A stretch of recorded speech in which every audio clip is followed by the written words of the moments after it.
person drinking tea over there. Isn't that Yelan? Oh, looks like she's having some kind of tea party with friends. We're just in time. Aren't we gonna go say hi? Well, Officer Edler, after all that work, I think we've got them this time. Might take a few days to wrap up things in the field. In the meantime, I think you've earned yourself a break. Much appreciated, Miss Yelan. This case really took it out of me. 13 strongholds. One thieving weasel after another. We rounded up so many people, you almost start to hope a few were innocent, just to balance it out. I'm just glad we finally took down these crooks. Anyway, I'm gonna drop in on that old classmate of mine in Chaoying Village and reminisce about old times. Don't forget to take some tea and dim sum back to your friends at the Maison Gardiennage.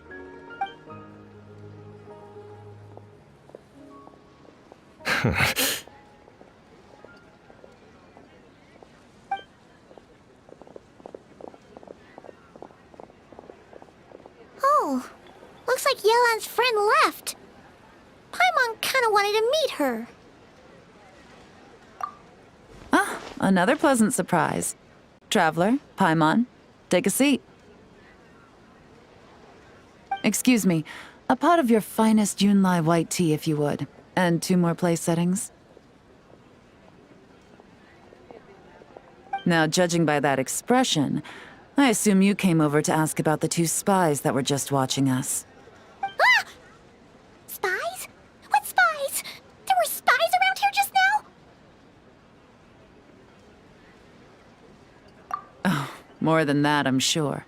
I bet they already sent someone to tail Officer Edler. Anything to foil our operation. Oh, so you're tracking down some criminals? They've got some nerve spying on you like that. Pretty bold if you ask Paimon. Well, those tend to be the kinds of cases that cross my desk. If I could leave it to someone else, I would. I could have been on vacation right now. Mora laundering, to the tune of 10 figures and counting. Laundry? What does that have to do with Mora? And who are these figures? There are 10 of them?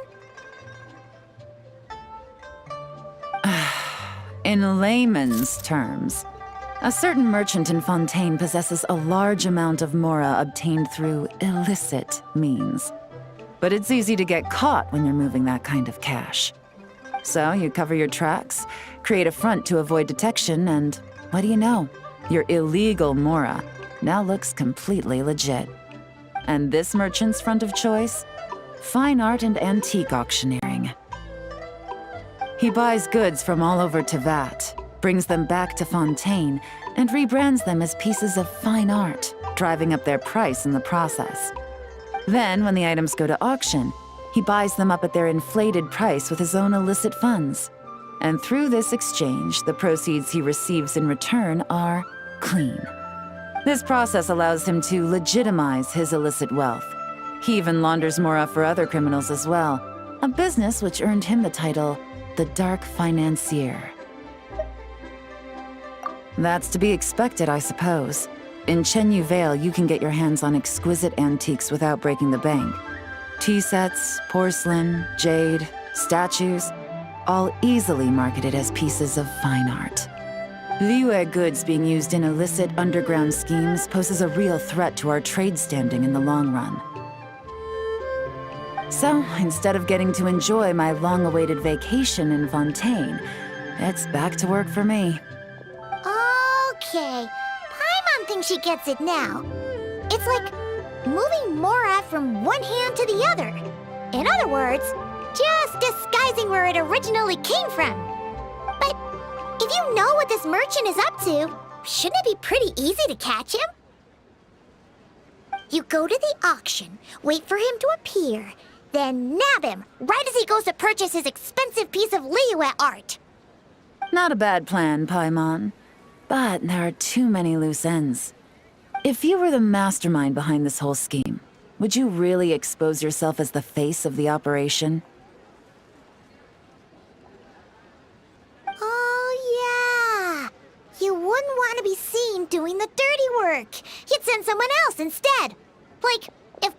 was the bad guy, she'd send the Traveler. No, wait! Even if Paimon turned bad, the Traveler would never... Paimon would need, like, a group of minions or something. Oh. Oh! Paimon gets it now. Even if you track down the goods, if this dark financier guy isn't the one doing the buying at the auction, you won't catch him. It's not just a matter of who's at the auction. You also have to source the goods, transport them back to Fontaine, get them to the auction house, none of which are tasks he performs himself. He has a whole crew to hide behind. Tracking down the goods is already complicated enough. They change hands so many times, the trail is almost impossible to follow. So the most logical course of action is to play the long game. You start small. You find someone you can follow behind all the smoke screens, who'll lead you straight back to the dark financier himself. Wait, so you were just pretending? And to think, Paimon thought all that stuff about wrapping up the case and taking a break was actually true. Right you are, Traveler. Working with the Millilith and Officer Edler, we managed to launch attacks on all of the Dark Financier's strongholds, which allowed us to nab most of his crew. Those spies just now were his most important agents, the two people he trusts to have direct contact with him. The first is Corday, a senior member of the Fontaine Antique Association, in charge of auctioning off the goods. And the other is Dodamani, a ship owner from Sumeru and longtime cargo transporter. They're under pressure to salvage the situation, so we let them slip through the cracks on purpose. The goal is to make them think that, by some stroke of luck, they're in the clear and have room to act. They think keeping tabs on Officer Edler will allow them to operate under her radar and get whatever remains of their goods out of Liyue. But little do they know, while their attention's fixed on her, I'll be secretly gathering the intel that's gonna bring them crashing down. So, interested in coming along for the ride? I'm curious how you take to this line of work. Could be some potential there. Yeah, we kinda stumbled into this whole thing, but now we're a part of it too. Let's do it! For Yelan, for the people of Chenyu Vale, and for, the Liyue business world! I admire your selflessness, Traveler and Paimon. Let me be the one to look out for your self-interests, then. Namely, your payment. How about we do this the Fontainian way? You'll get exactly what a top agent receives for a dangerous field mission. Getting started is always the hardest part, but luckily, I have a lead. The Dark Financier's crew is even more on guard than usual, so our best bet is to do some counter-surveillance to get on the right track. And I think I know just the place to start. Let's head northeast and see if I'm right.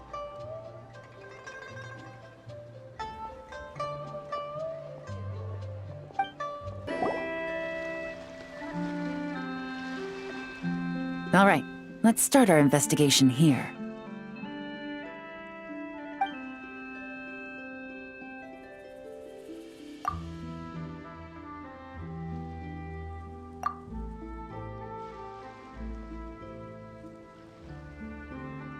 So, we can all agree this is just a normal stretch of wilderness, right? Paimon doesn't see any bad guys to nab around here. Well, it didn't take long for you to understand our role here, Traveler. Thinking like a top agent already. Impressive. Like I said, we need to start small. If we want to track down the man himself, our best bet is to start with his goods. So right now, finding his stock is our #1 priority. And to do that, locating his hidden stronghold is imperative. Which brings us to why we're here. Pretty good vantage point from up here, don't you think? Huh, guess so. Paimon can see the port of Yelan Wharf, the boats in the distance, and some kind of tower. What's that for? It's a lighthouse. The Millilith use it to monitor the situation at sea. In addition, the flashing of the light can also serve as a means of communication. Oh, let's hear it.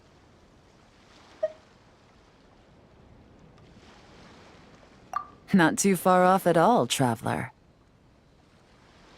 The Millelith maintain an impeccable level of security in Chenyu Vale through consistent patrolling. This location offers a perfect vantage point to observe their lighthouse signals and deduce their patterns of behavior, which is a huge help if you need to move goods under the radar. So we should be able to find traces of the Dark Financier's scouts in this area. Oh, okay.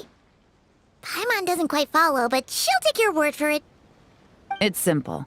Just take this forensic imaging device and investigate the surrounding area. As long as we're meticulous, I'm positive we'll find something.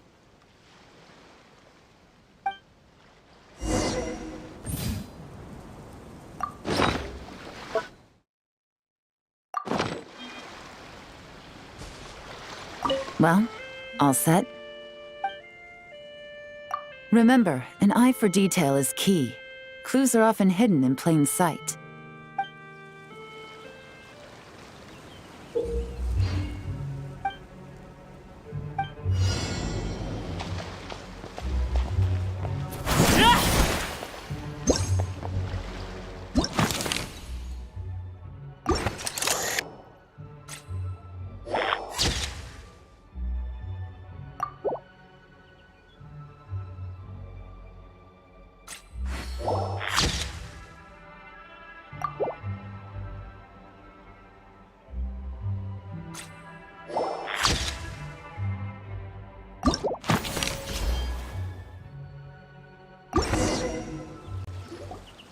Some good finds. Whatever door this key opens could be critical to the investigation. And this carrier pigeon tube contains several coded messages. So there really is evidence around here. It's like these guys aren't even afraid of getting caught. What if the Millelith noticed them spying and decided to investigate? These objects suggest the Dark Financier's scouts were likely disguised as fishermen. People like that are trained not to crack under pressure. All they'd need to do is come up with a believable excuse, like needing a place to rest. The Millelith can't investigate or apprehend a civilian without probable cause. Ugh. Paimon can just see their smug faces getting away with something like that. Not to mention, the traces on these objects are fresh, which means the scout here is still active and wasn't among those caught by Officer Edler. So we need to stay vigilant. We can't let them know we're still on their tail. I had a hunch this area was being used as a lookout, and I was right. But that still leaves the question of where the goods are hidden. Any ideas?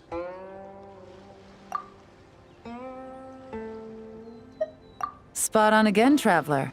Looks like you don't need anyone to hold your hand when it comes to deductive reasoning.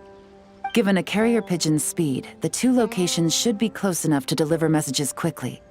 That means the base we're looking for should be within a certain radius. Ruling out areas within line of sight of the lighthouse, as well as places with a lot of foot traffic. That just leaves the shallows to the north of Mount Mingyuan? That certainly sounds plausible. You have the cover of the mountains, and the advantage of hiding right under the authorities' noses. Well, our next destination is decided then. Let's go. And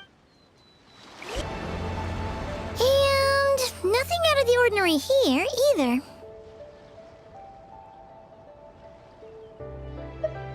That's right. No detail is too small to investigate. I believe in you.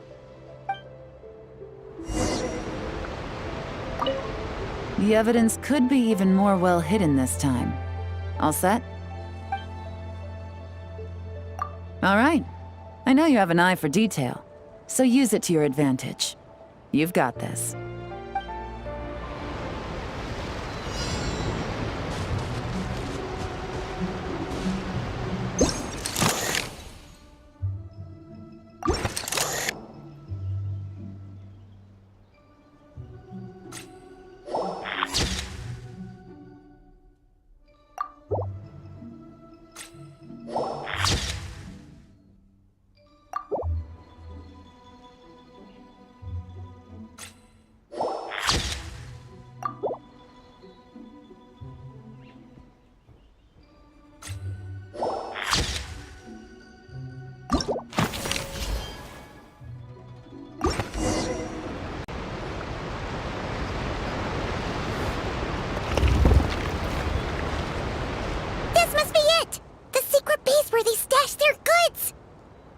Unfortunately, wasn't easy to find. Well, well. Looks like you tracked it down in no time at all. I see your potential as a solo field agent, Traveler. Now, time to test out the key we found earlier. Let's see what surprises could be in store.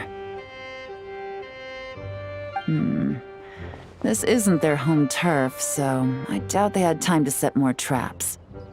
Should make our lives easier. I'll take it from here. The last thing we want is to leave traces behind in there. Caution is the name of the game. You two keep a lookout. Make sure no one barges in while I'm in there. You got it! This is a first for us, but the Traveler can do anything. She's got your back!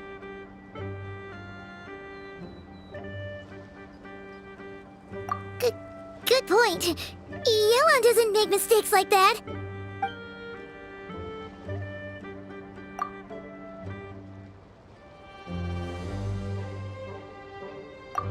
All right, that's done. I've noted the features of all the porcelain items, vases, and teas stored here. We need to keep a lookout for these features at the auction and pinpoint the person attempting to purchase the corresponding goods. Then, we can let them lead us to our main target.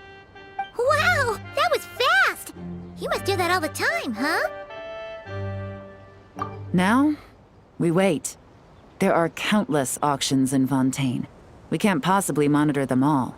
Besides, that would be a waste of personnel. I'll continue to conduct surveillance in the area, keep tabs on the situation, and attempt to decipher their coded messages. Once his two lackeys move the goods, we can shift our focus to the upcoming auction. And then, we'll have somewhere to start. Got it! All we can do now is wait. Wait, and then follow them straight to the guy behind this whole thing so we can give him the old 1-2 punch! This whole time, Officer Edler has been leading her two stalkers on a wild goose chase around Chaoying village. Once they decide it was all a waste of time, it's her turn to tail them instead. Not to mention our operation has already put them under extreme pressure. We've forced their hand. I doubt they'll last more than 2 days before making a move. So let's meet back up at Yelan Wharf in 2 days. Find me near the harbor.